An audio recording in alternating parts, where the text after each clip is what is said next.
He might. We're going to bite a kneecap off. Figures.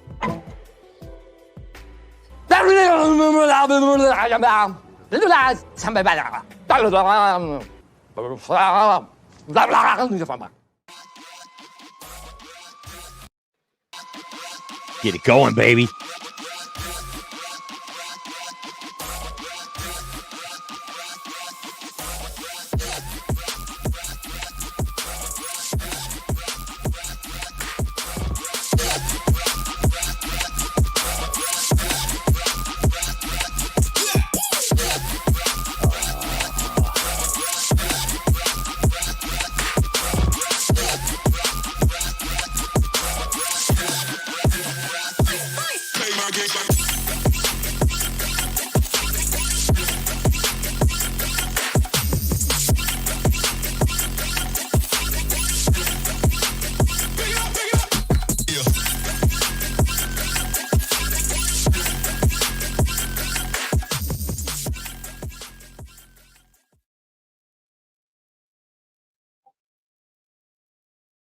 Go, Mike. Hello. Hello, everyone, and welcome to the Main Event Football Show. It is I, your host, Main Event Mike. And it is Monday at 7 p.m., and we're going to be with you for the next hour. On today's program, we're going to be continuing our position rankings in the NFC. Our top 11 could be just a normal top 10 list, but it takes more. And our lists go to 11. And today it's offensive linemen. We're also going to be talking about the latest news, a new signing that just happened yesterday for the Detroit Lions. And that's what we're going to start talking about. Don't forget to click, like, subscribe, follow. We have a big announcement here at the Villain Squad Network. We are paired up with JC Sports at YouTube. You can still find us at Villain Squad on YouTube, but we have a partnership going now with JC Sports on YouTube. You can look them up at JC Sports on YouTube, and we are broadcasting live there as well. We are also broadcasting live on Facebook, Lions Villain Squad. Be sure to follow our page if you're not already. There it is, JC Sports on YouTube. We are now on. Also, the Lions Villain Report every morning with Russell Wayne, also on that network. Follow us on the Villain Squad Facebook page, and that's it. Time for paying the bills. Put your comments in. We want to hear from you. As always, this is a viewer-driven show. We want to hear your comments, even though we do have topics to talk over you on. And our first one is the big signing today that came yesterday. We actually came this morning. Oh, no sound, Dave says. Dave says no sound. You got sound for me, Russell? You got sound for me? I have sound for you. Hello. You've been able to hear me the whole time? I've been able to hear you the whole time. All right. So we'll just keep going. Davey, I hope that got fixed. But anyway, Taylor Decker has been re-signed. Roy says he can hear me. Thank you, J Mommy. She can hear me as well. We're going to keep rolling. Taylor Decker has been signed, folks. If you watch the Russell Wayne show, the Lions Villain Report on Friday morning, we speculated on what Brad Holmes was going to do with this surplus of salary cap money. We thought maybe we kind of picked Aleem McNeil to go first, but those were the two names we said, Aleem McNeil and Taylor Decker. It wasn't just us, it was everybody. But a lot of people out there saying, oh, they're going to use that money, they're going to get a new free agent. And we speculated, no, maybe they will just turn that inwards. And the first one to get done is left tackle Taylor Decker. He gets a $60 million 3-year extension. $20 million a year clip. Ranks him up near the top in left tackle pay. But only, $31.8 million is guaranteed? So half of the contract is guaranteed? $31 million guaranteed. 3 years, $60 million. Brad Holmes does it again. He kicks the can down the road with the salary cap and minimizes that number that's going to hit our cap. So he still has room to sign another one. And then he hinted when he responded today to reporters, he said that Aleem McNeil, basically he said, would be next. We're going to start the conversations and hopefully get that done. So just a excellent job by our general manager, taking care of business, locking it up like Russell Wayne likes to say, keeping the band together. What do you think of this? Put it in the comments. I want to know what you think. keeping the band together. We're keeping Taylor Decker. Sounds like we're going to keep Aleem McNeil too. Just signed our quarterback, our number one wide receiver. We got guys on rookie contracts that are studs. The window is open, folks, for a Super Bowl, and signing Taylor Decker to a 3-year, he'll only be 34, I believe, when this contract expires. Not too old. It's perfect. It's perfect. He didn't come in here and ask for a 5-year deal at 31 years old. He got a 3-year deal, and he's getting paid darn good money. Like Roy says here, 3 steps ahead of everyone. He's playing chess, folks. I'm going to be joined right now, as always, by my compadre, the producer extraordinaire, Mr. Russell Wayne. Russell Wayne, welcome to the program. Glad to have you on the other side of the glass, as always. Pay no attention to the man standing behind the curtain. Right. So, what do you think of this, Russ? Is this a big deal, signing Taylor Decker, getting him locked up now for 3 years, keeping the band together? Oh, absolutely. Absolutely. The guy's been here. He's earned the contract. He's a top 15 tackle. I mean, anywhere you want to look at it. That's conservative. And, sure. Yeah, I'm trying not to be a homer in that, but Right. I mean, we have a good offensive line, and there's no reason with him. He's not that old. Everybody says he's aging. He's not really aging. I mean, he is aging, but he's still in the prime of his career. He's the left tackle. Keep the band together. We're competing for a Super Bowl this year, and this just makes it so we're going to continue to compete for Super Bowls for 2-3 years down the road. Yep, he just continues to line it up. He is going to reach a tough point next year, though, especially if Jameson shows out, right? He's going to have to pay Aiden Hutchinson. We know Aiden's going to get paid. At some point, you can't keep them all, folks. At some point, their value, because you did such a good job drafting Brad Holmes, their market value is going to exceed your ability to re-sign them, even when they raise the salary cap. You just won't have the room on a salary cap, even loaded with rookie contracts, to have 7 guys that are on max contracts. No team can do that the way it's set up. Right. So we're not going to keep them all. And this is not, by the way, this is not a max contract for a left tackle. It's not even close. I mean, when you look at the $31 million that's on there, that's the thing. It's the guaranteed money is the thing that you got to really look at in there. That's $60 million is if he performs, and you're going to want to give him the rest of that money when he performs. But if things don't work out, they're only on hook for the 30 million, and they're going to pay like 20 of it this year. So it's like the way these guarantees work, it just means that they can do restructures. They'll be able to release him after they pay that 31 million a lot easier, because the cap's gonna, work differently. So I don't know. They have a lot of equity when it comes to some of these things. They have a lot of equity. That base salary they can convert to signing bonus 2 years down the road. So this, I don't know. Salary cap's a myth in that way, isn't it? They definitely have ways around it. And the team the Lions have put together seem to know how to master that. And they've set up what we call a fluid salary cap, right? As one contract is expiring, then they sign another guy. But if all of these guys show out, all these draft picks start to catch up to you. And let's say the Lions are competitive in the Super Bowl conversation for 3-4 years in a row. These guys are going to come due. You're not going to be able to keep them all. So let's get it done now with the team they got. And that's my point right there. I love this point by Jay Mommy in the comments, who says now other teams are going to have to pay more for their defensive line. Thank you, Brad. That's right. Especially teams in this division. They're going to have to counter that. Like you go out and get Josh Jacobs. We go out and get DJ Reader, the best run stuffing D tackle in the league. So chess moves. Countering back and forth. You're going to have to spend more on your D-line now just to compete with the Lions, because we're going to have a top squad offensive line. And hey, what a nice segue into our topic today, which is offensive linemen. The top 11 offensive linemen in the NFC is what we're going to be talking about today. We got plenty of time for that, though. I do definitely want to keep this conversation going because I love what's going in the comments. Put it in the comments. Tell us what you think. Taylor Decker. We got Penei Sewell. Roy says this is about half of what Sewell got.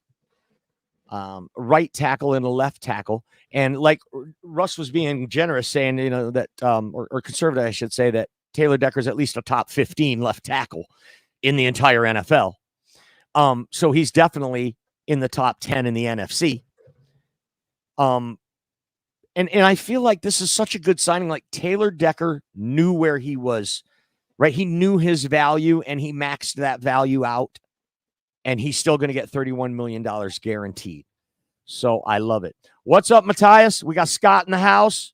Also, Roy, love to have you guys on the program. Thank you so much. So, Russ, Aleem McNeil would be next. Have the numbers for Taylor Decker hit over the cap yet? They haven't. I was so disappointed when I looked there right before the show started. It's like, come on, guys. I want to know that money. And maybe they don't know it yet. Maybe they're still, they haven't came out with all of the great details of it, because the cap usually does it pretty quick. Right. And so when it's there, we'll know the details, and it's not there yet, which is, like Russ says, is a bummer, because we'd love to be able to do the math, right, and know how much we have in the kitty and how much the Decker contract is going to take away from that. So how much do we have left? Who can we sign there? Are there other guys that maybe outperformed their contracts and we could give them a boost with that money? Remember, folks, this money doesn't roll over into next year. They got to find a way to use it. Right. So you can you see my highlighting, Mike? Yeah. That come out? Yeah. So this is the thing, like right here, if you're looking at this, this is what the cap space is before they re-signed him. 34,586,715. Correct. Now, Taylor Decker's base salary was $12 million, and his cap number was $19 million. So they could this. I'm assuming that this number, because of this signing, is going to go up. They've created cap room by reducing the cap hit this year and kicking that can down the road. Correct. I believe that. I don't know how much they're going to free up. That's where the details on this are going to come through.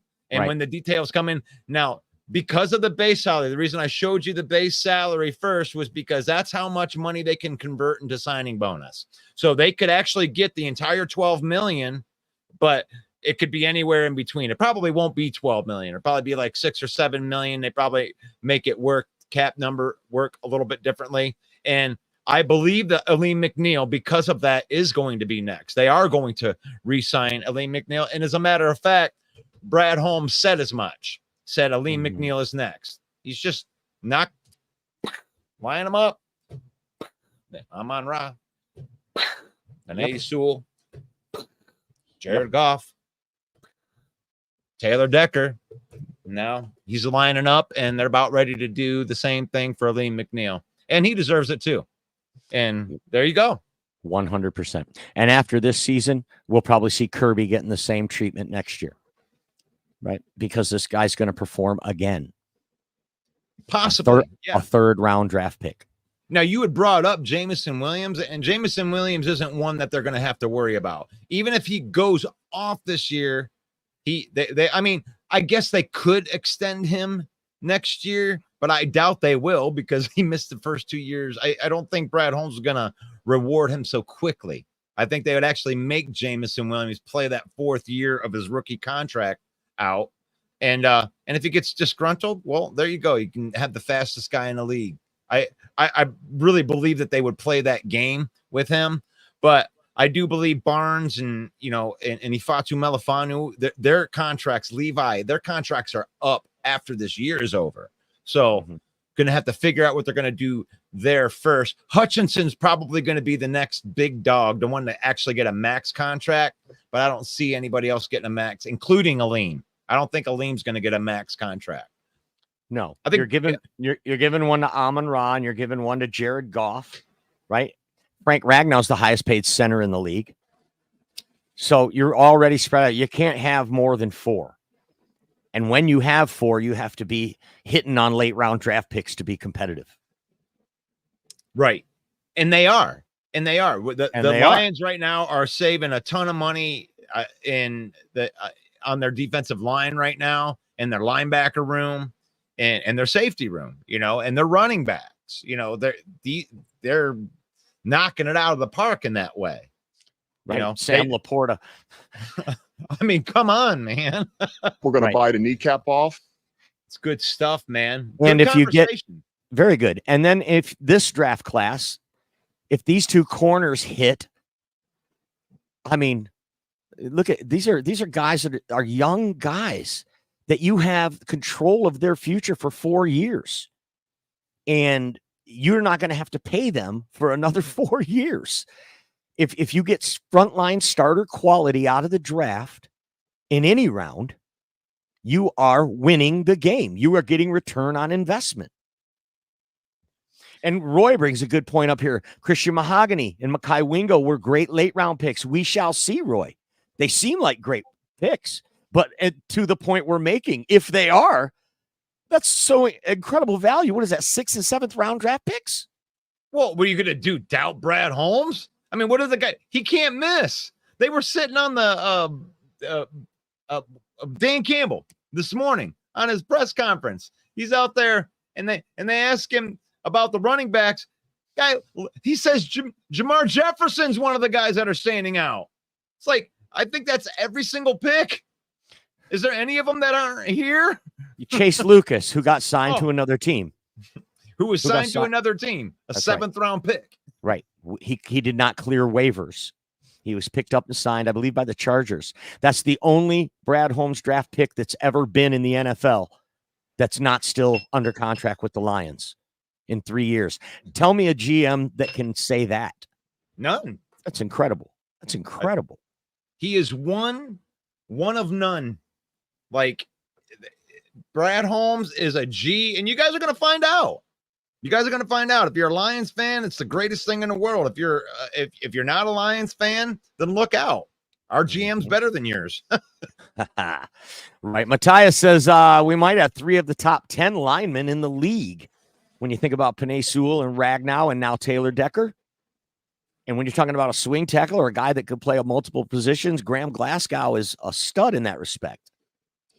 So I got to put this one up from J Mommy right here, because I was just looking at PFF while you were looking at it, and I'm trying not to be a homer, but I'm sick of holding my feelings back and putting out real things. I mean, Taylor Decker is a top 10 in run blocking, top 10 in pass blocking. He's a top 10 offensive lineman. I can't believe I said top 15 just because I wanted to protect Packer fan feelings. Yeah. Top 10 run, 10. Top 10 in pass pro. So it's what he is. So to answer your question, Mommy, add all that together, he's definitely in the conversation of a top 5 offensive lineman. Well, we're talking left tackles. And there are some darn good ones, though. And we're gonna talk about them on our list today. And you will see at least 4 or 5 guys that are better than Taylor Decker for sure, just in the NFC. So when you break it down and you look at it, he's definitely solid, though.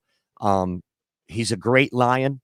One of my favorite of all time Dan Campbell moments is when we clinched the division last year after the Minnesota game.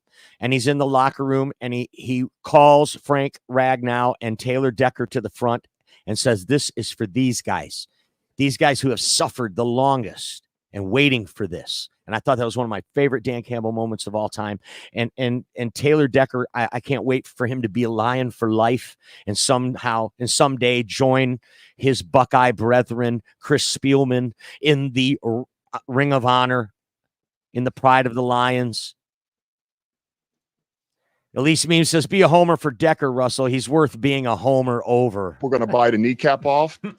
I put a shout out to Elise right there. She's part of our Villain Squad creator family now, and she has power now. She has power to put her memes with a little bit of gasoline to the fire. So be looking out for Elise Memes to be putting up some content here. Make sure you go and follow and like her page too.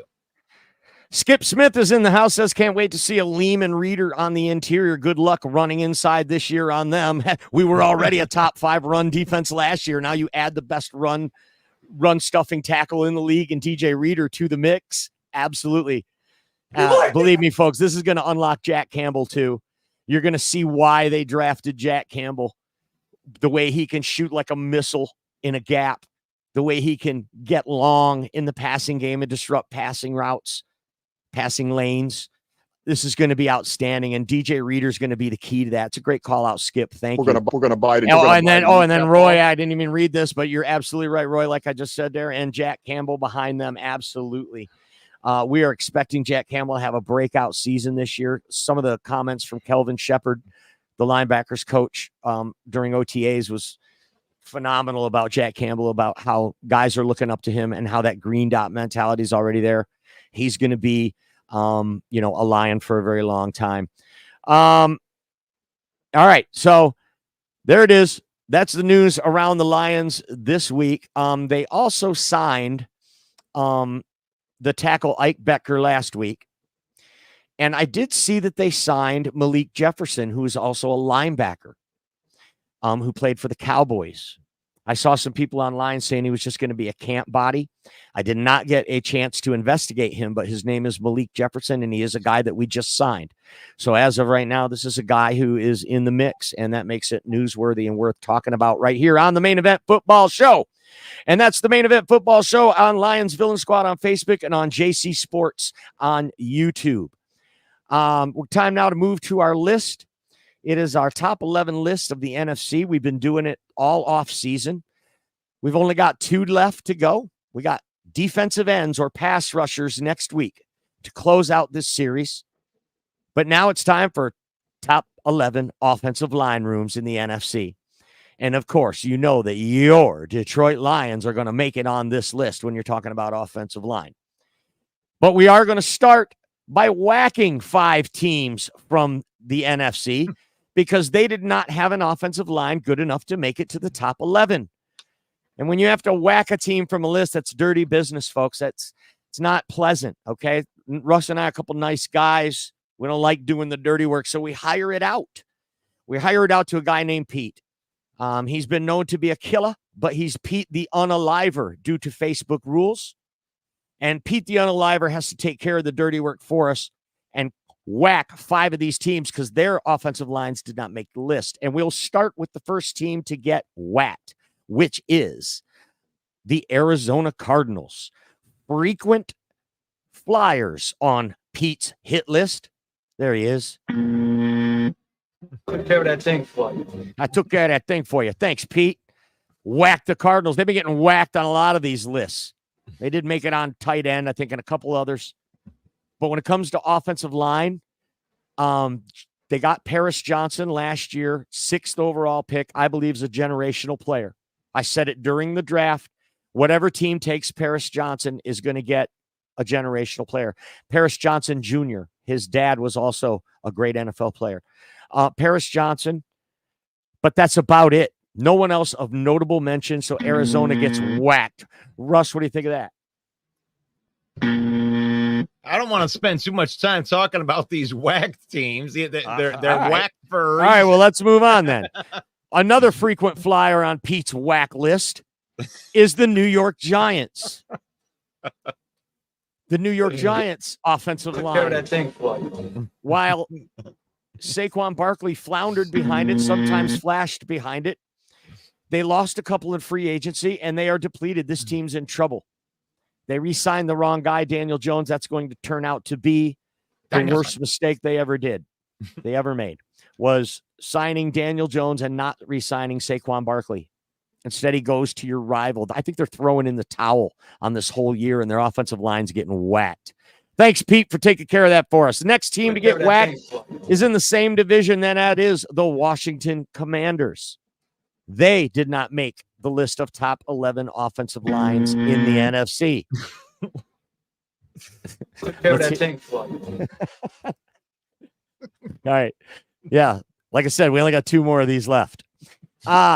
Next team to get whacked might be a surprise. They do have Abraham Lucas. They do have a couple of good pieces, but they lost Evan Brown. And they've also had injury problems, and that's the Seattle Seahawks. PFF had them ranked as the worst offensive line in the NFL. I don't think it's quite that bad because they have a solid running game. They are solid run defenders, and Geno Smith's good at getting rid of the ball quick. And he has 3 great receivers out there to do that too. So that kind of hides the deficiencies they have a little bit, but you can't hide from PFF. And you can't hide from the grading system and the point system that they use when they analyze every single play. Okay. And offensive line is one of the few things that PFF is very good for. It's very hard to measure how good an offensive lineman is based just on sacks allowed. Okay. Because they run the ball also. So go ahead. Do you know what else you can't hide from? Pete. Whatever that thing for. You can't hide from PFF or Pete the Unaliver. And the New York Giants and the Seattle Seahawks have been whacked. Last team on the list for Pete is the New Orleans Saints. In the NFC South, Alvin Kamara has been regressing the last 3 years. It's not a surprise that their offensive line has been too. They've had some devastating injuries on that line. One guy that they had penciled in, his name escapes me. I should have wrote it down. He had a career-ending injury, and that's a guy they were counting on this year. Also, Bernard Ryman, a guy that they drafted, a foreign player, did not develop the way that they hoped in his rookie year. So they are looking hard to try to replace him. They are major players in any free agency. That's the New Orleans Saints. They do not have a top 11 offensive line in the NFC. Man, I can't believe it. I'm going to do it for you then right there. You know what? It didn't matter if the New Orleans Saints had 5 Penei Sewells, dude. They got Derek Carr as a quarterback, and he's a bum. Right. Their line does not make the list because they protect a bum. Because they protect a bum. It's my quarterback. He's a bum, folks. I hope Derek Carr never ever knows who I am. He's coming for you. Dude, I've been ragging Derek Carr down since day one, since he came into the league. And he's never disappointed. He doesn't do a damn thing. He doesn't. What has he ever done for anyone? Nothing. That's right. At least you're consistent, though. He's as good as his brother, David Carr. All right, let's get this right. It's my quarterback.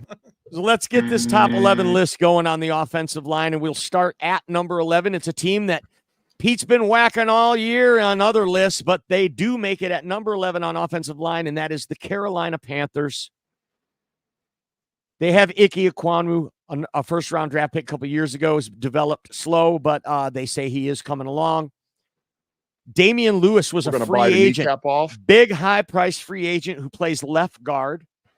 And they also have Robert Hunt, a free agent right guard. The two of them together make up one of the most expensive guard duos in the NFL. So based on their previous exploits with other teams, and then you throw in center Austin Corbett, this is a very, very solid line. If these guys live up to their contracts, they're going to be ranked at much higher than the top 11th in the NFC at the end of the year. When you have a quarterback who's 5'9", you have to protect him. And they have invested big in this offensive line in this offseason, good enough to get him to number 11. Any thoughts on the Carolina Panthers? Yeah, they got a couple guys on there that graded out decently.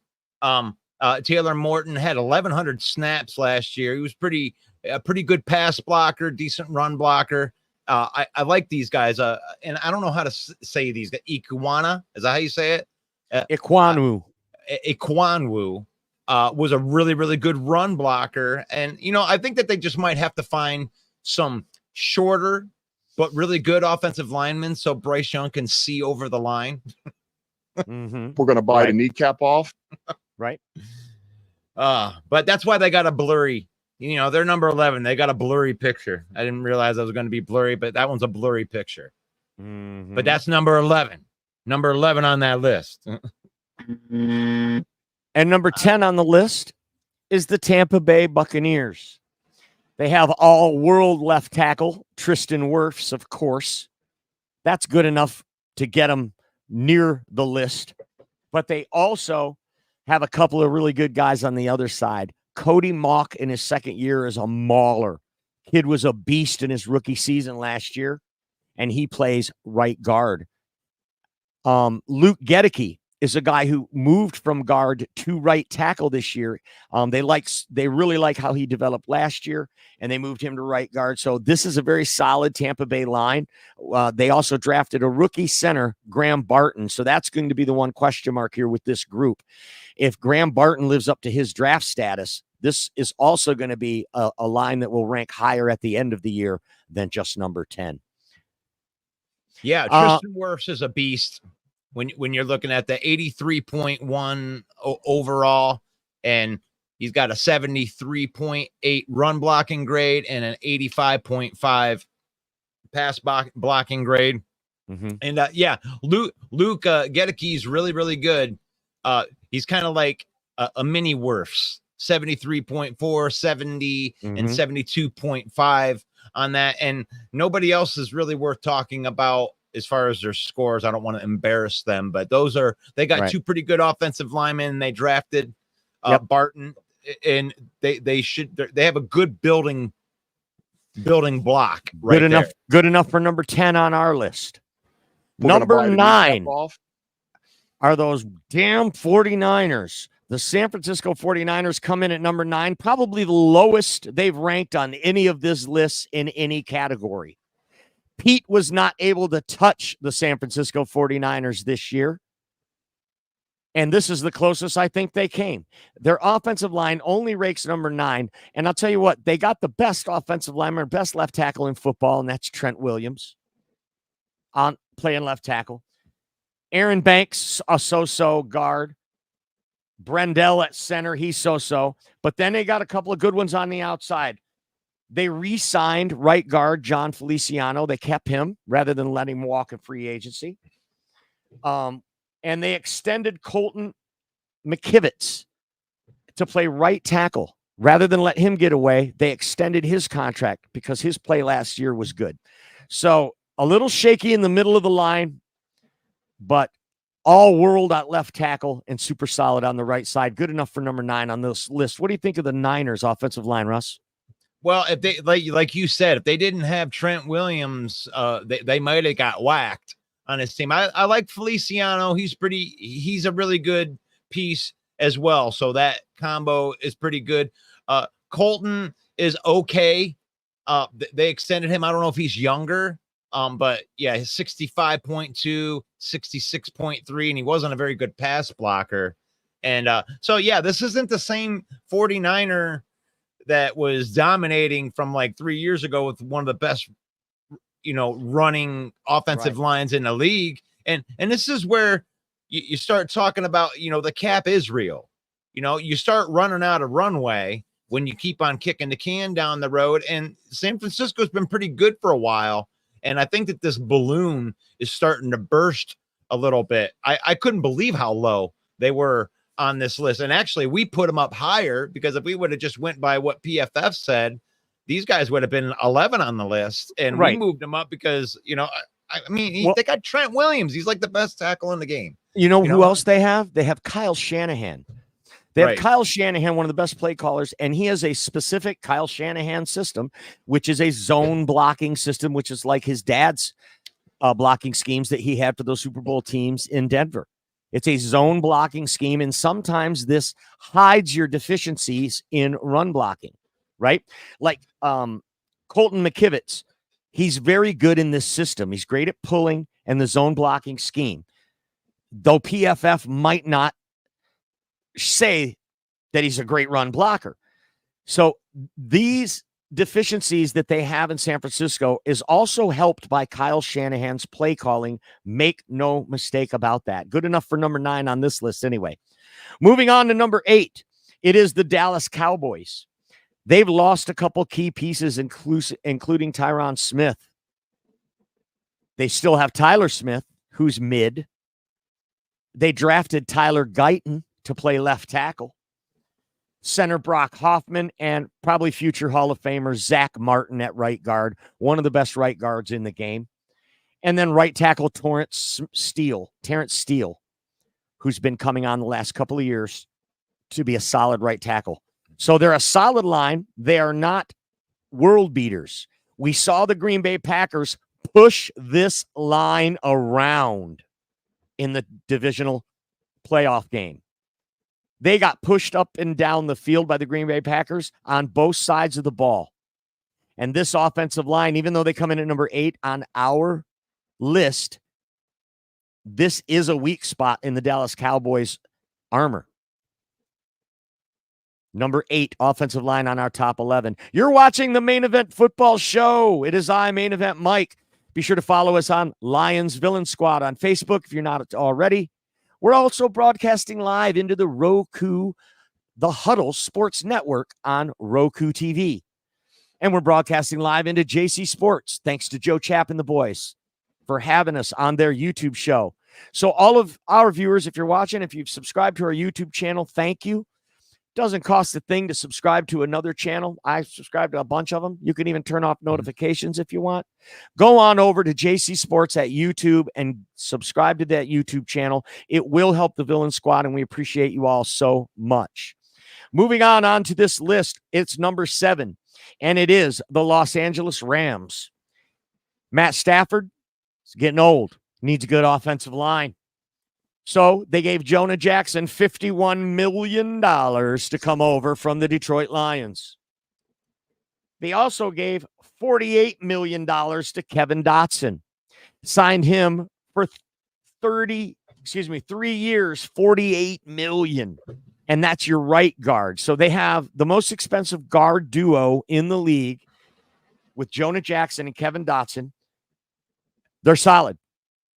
But at the tackles positions, Alaric Jackson and Rob Havestein, they are mid.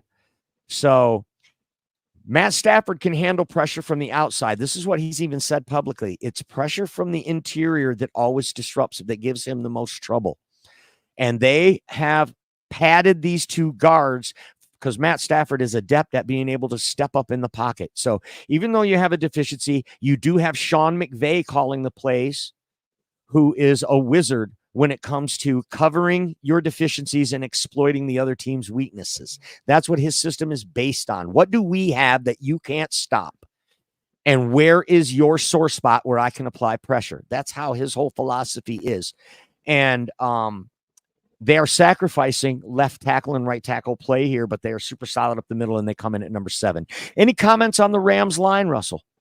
Yeah, I think that they're even underrated. I think that we probably could have threw them up a little bit higher on this list. And it depends on what you're looking at, because they did upgrade by putting Jonah Jackson in there. And as we know, he is a better run blocker than he is a pass blocker. So I'm thinking that this offensive line may benefit Blake Corum and Williams even more than it does Stafford. I think they're going to be able to lean on that run game a little bit because they got some run road graders, and they're decent pass blockers, but they're definitely more run blockers when it looks at this, when I'm looking at it through PFF. Kyron Williams, right? Yeah. Who's this guy? And Sean McVay's system has a lot to do with that. Also a zone blocking system. Yeah. Brian's in the comments, and he says the Niners O-line gets overlooked because McCaffrey's so good. I'm not going to argue with that. And that also goes to Kyle Shanahan calling the plays for McCaffrey, exploiting what you don't do well while covering up what we don't do well.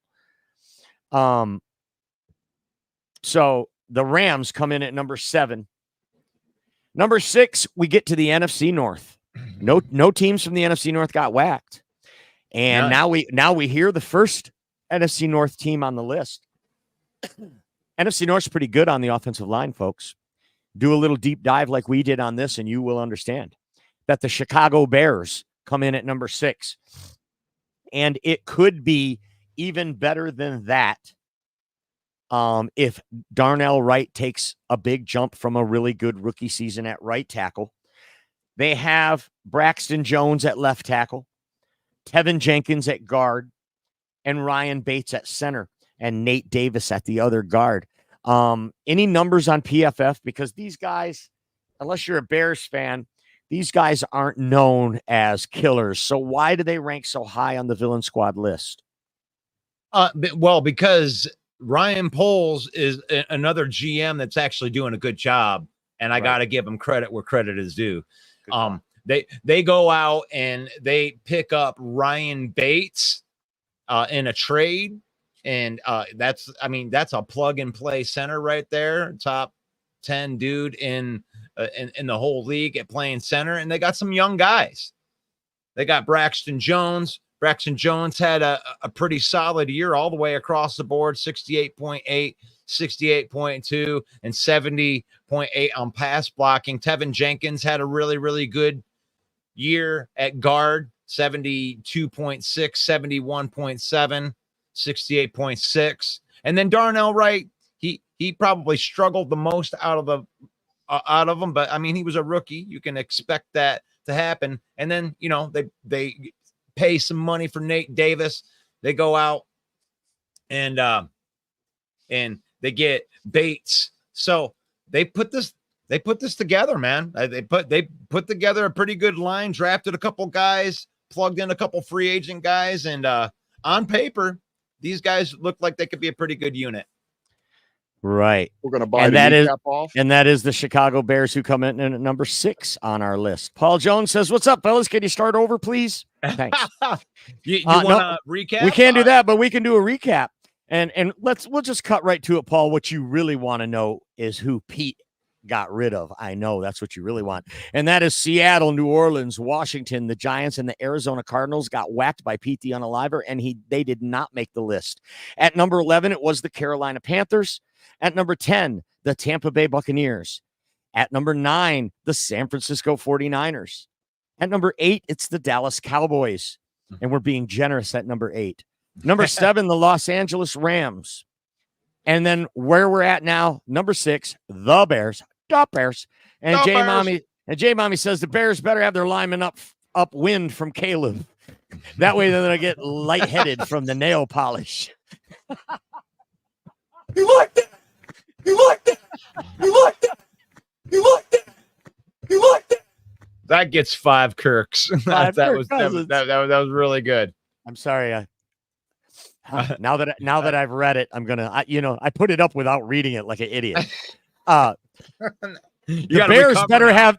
Bears better have their linemen upwind from Caleb. That way they don't get lightheaded from the nail polish. Can I get a Law and Order for that one? Plunk, plunk. Thank you. It's the Main Event Football Show every Monday at 7 p.m. That's what you're watching, and it's our top 11 list in the NFC. We're doing offensive line, and right now we're at number 5, and it is another NFC North team, and that is the Green Bay Packers on the frozen tundra of Lambeau Field. The Green Bay Packers come in. What I like about this is the Packer way. As much as I hate the Packers, you got to respect some of the things that they do. And this is the only line on this list, folks, where the Green Bay Packers drafted every player that's on the line. Wait. Kevin Zeitler. So not us. Okay. The Green Bay Packers have drafted every player on the line, and they've developed these players themselves. At left tackle is Rashid Walker. Elgin Jenkins at left guard. Josh Myers is the center. Zach Tom is the right tackle. And the question mark here is the rookie. This year's first round draft pick, Jordan Morgan, going to play right guard. They've got him penciled in as the starter already. That's the real question mark here. All of these guys are solid. Any of these PFF scores scream to you, Russ? Hold on a second. I got to get in here. No, I mean, Zach Tom was better than people thought that he was. Yeah, he's good.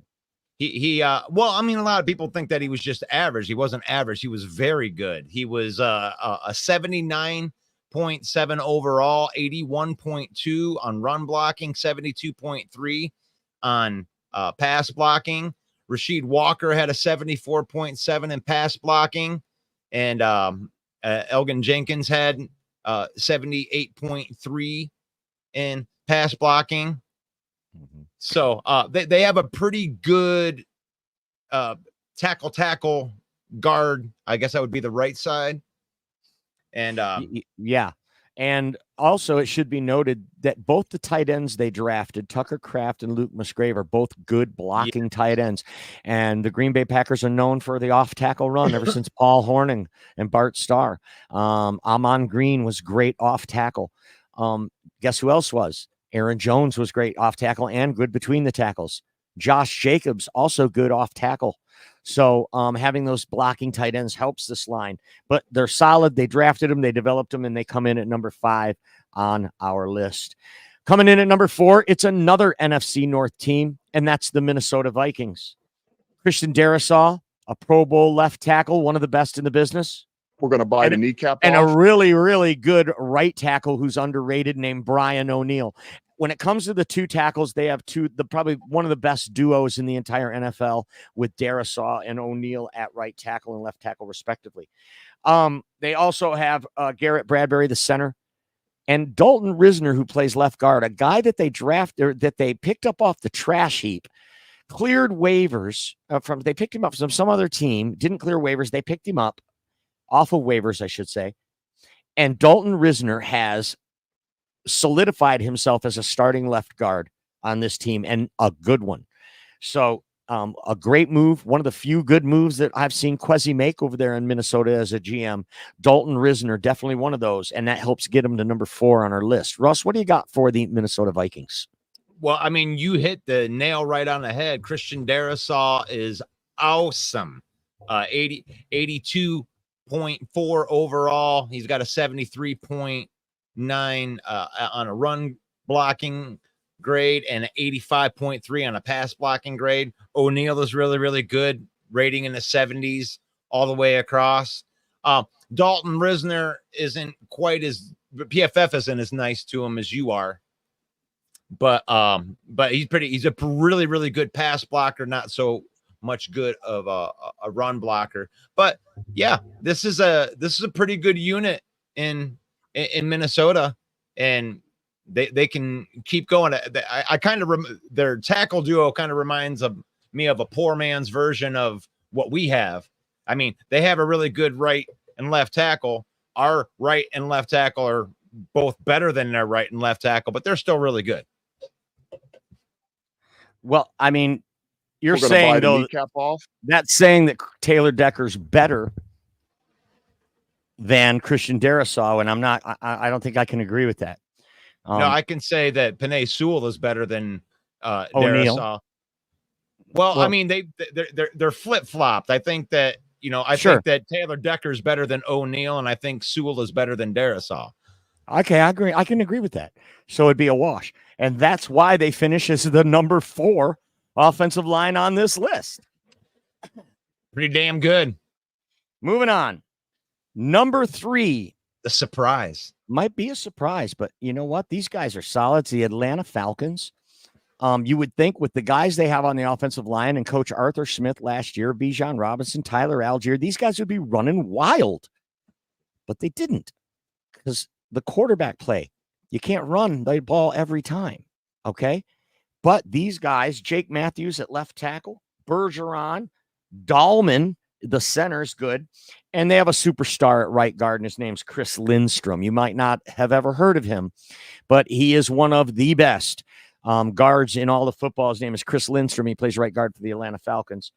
And then they have McGarry at right tackle. And these guys all are PFF solid. PFF actually had them as the 3rd best offensive line also. Not just the Villain Squad had them at 3, but so did PFF. Our list was the same as PFF's, only on the top 3. Everything else was different when we went through and evaluated these guys.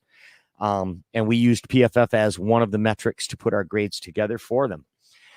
But, they lose Arthur Smith, and now they bring in, they get Zach Robinson, who is going to run a Sean McVay style offense. Okay. It's going to be zone blocking. I don't know if this fits the personnel that they have, but these guys are all athletic along this offensive line. And what can you tell us about the Atlanta offensive line coming in at number 3? Well, I don't know why I didn't do this earlier, but right here, what I can tell you, let me get in here, is this is a really awesome team when it comes to PFF. I mean, look at these scores. When you're looking at all this green, Drew Dalman, look at that 90 run blocking grade. Can you imagine what this guy is going to be doing this year with Bijan Robinson behind? They got some road graders in there with Lindstrom and McGarry and pretty good pass blockers too. Look at all that green, man, and even a little bit of blue. So, and now you can't stack 8 guys in the box because you have Kirk Cousins, okay? Because now he can beat you at the quarterback, where before they were daring the quarterback to beat him. Believe me, that's why Bijan Robinson's going top 5 in most fantasy football drafts right now, because they know what's coming. The Sean McVay style offense coming to Atlanta with Bijan Robinson and his skill set, and this offensive line, which comes in at number 3 on our Villain Squad list of top 11. Brings us to number 2 now, and that is the Philadelphia Eagles. They were number 1 last year in this department, but they lost Hall of Famer Jason Kelce. Jason Kelce handpicked his successor, though, in Cam Jurgens. And this guy, they had already drafted Jason Kelce's replacement. Howie Roseman is also a Jedi, like Brad Holmes. He might be the Jedi Master, in fact, the GM for the Philadelphia Eagles. He has turned over this line and constantly refilling it and hitting in the draft. You have Mailata at left tackle, one of the best. You have Lane Johnson, maybe a future Hall of Famer, on the right tackle. As I said, Cam Jurgens, second-year player, coming in to take over for Jason Kelce at center. Oh, yeah, and then you only have, Dickinson at left guard. He's got a Super Bowl ring. And then Tyler Steen at right guard, probably the only question mark there. So Philadelphia stacked on both sides of the ball, every position. They also have a nice fluid salary cap going with the veterans and rookies. They're going to be a problem, folks, for the next 10 years. The Eagles and the Lions are going to be 2 of the names every year. Roy says Jurgen is a monster. J Mommy says Cousins has a losing record against teams with a winning record. I don't see that changing. Well, they do get to play in the NFC South, and they have to play Tampa twice a year, and New Orleans, and that bum Derek Carr twice a year, and the Lollipop Guild in Carolina. So there's a chance, J Mommy, he goes to this division now, as opposed to the NFC North. Kirk Cousins could feast. You could see Drake London emerge as a bona fide number 1 receiver, living up to his draft status. You could see Kyle Pitts being unlocked finally from being the worst fantasy football high round draft pick ever. He might now become something that he has someone to throw him the ball. Atlanta's a scary team. We said it last year. Some people said it last year. I wasn't one of them who said it last year, but I'm saying it this year. Atlanta's a scary team, and they are in the NFC. It's definitely between them and Tampa to win that division, right? New Orleans just too friendly with Pete the Unaliver. Carolina, they're one of Pete's stepkids. All right, that brings us to number 1 on our list at 11, and you guessed it, folks. It is your Detroit Lions at number 1 on our list of offensive lines in the NFC. Penei Sewell just gets the bag. Best right tackle in football. Taylor Decker just signed this morning or last night to hold down left tackle. You've got the best center in the league now that Kelsey's retired. That torch goes to Frank Ragnow, and it's not even like a homer opinion. That's well known that Frank Ragnow's the best center in the league. Tyler Linderbaum over in the AFC might give him a run and is much younger. But Ragnow's a stud. And then you got Glasgow, and now Kevin Zeitler, a Pro Bowl caliber right guard, comes over. And then you got the young guys we're developing behind that. And we bring in some free agents like Betker. This whole room is looking so much better than it was a month ago or 2 months ago. Now having Colby Sorsdahl as your depth isn't as scary now that we know that there's some veterans in there. If he's going to be the depth, it's because he beat some guys out. Christian Mahogany. Oh, great crawl, Roy. Yeah, Christian Mahogany. The draft pick might hit. He had a 3rd round grade. And we got him in the 6th. Is that right? That is correct. That is correct. And So- I gotta brag about these things right here. This is yeah, I mean, you want to talk about a little bit of green? Look at all that blue in there. Penei Sewell is a stud. A 95.1 run blocking. That's a perfect PFF grade. Wow. Get the hell out of the way. Get the hell out of the way. That is 0 wins. Zero offensive linemen or 0 defensive linemen got by Sewell or did anything to Sewell. Stop Sewell from doing anything. Look at Frank Ragnow. Ragnow. 91.3 run blocking. Look at those run block. Graham Glasgow, 82.1 run blocking. Taylor Decker, that's probably his weakest spot right there, 73.9. Then they bring in Kevin Zeitler, who his forte is more of the pass blocking. He's a better pass blocker than Jonah Jackson was, but I think that Jonah Jackson is a better run blocker than Kevin Zeitler is. So it's kind of a wash. But I would rather go with somebody that can protect Jared Goff a little bit more, because I think our running backs can make somebody miss if somebody misses their block. Right. Detroit Lions come in at number 1. Kevin Zeitler. Roy says they added Zeitler. I mean, this signing just goes under the radar of how big this is, right? I mean, this guy comes from a unit out there in Baltimore that was one of the best in the league. So he knows what it's like to be on a winner. He knows what it takes in the locker room, and he's going to plug right in. We are not going to miss Jonah Jackson at all. We upgraded, okay? Kevin Zeitler, Christian Mahogany, if he comes along, Kobe Sorsdahl takes the next step. You got Dan Skipper, right? You've got some pieces. Ike Becker now comes over with playoff experience from the Buffalo Bills. This room looks good. It's the strength of this team. And I love it. Number 1 on the list, Detroit Lions, offensive line on our list. The kneecap off. Why do our list go to 11? Well, because it takes more, like Coach said.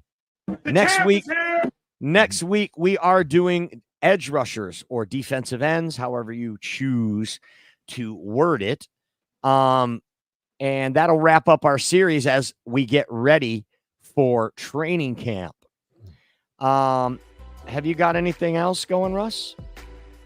I did want to throw a little shout out here to our page. You know, if you haven't went over to the page yet, Lions Villain Squad, you can see that right here. But I wanted to bring up this little spot right here. This TJ is the best tight end in the NFL, and then the cat says Sam Laporta, and Elite. Now I want you to see what I'm going to be doing here. There's at least memes right there saying this is awesome, but I want you to go to the page and make sure that you do a comment, and I may come in here and let's see if I can't find myself a beer in here somewhere.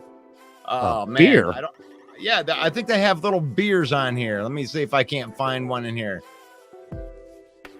Yeah, well, and it was loaded on my one from the bottom. Damn it.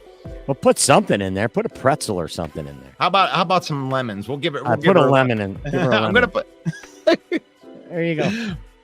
But anyway, I thought that was going to be cooler than that. I have it saved on my other computer. But I will send you any little emoji beer if you put a good comment in there and you make sense and you make a good football take.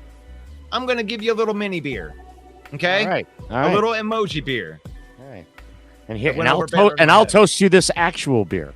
A real beer. That's right.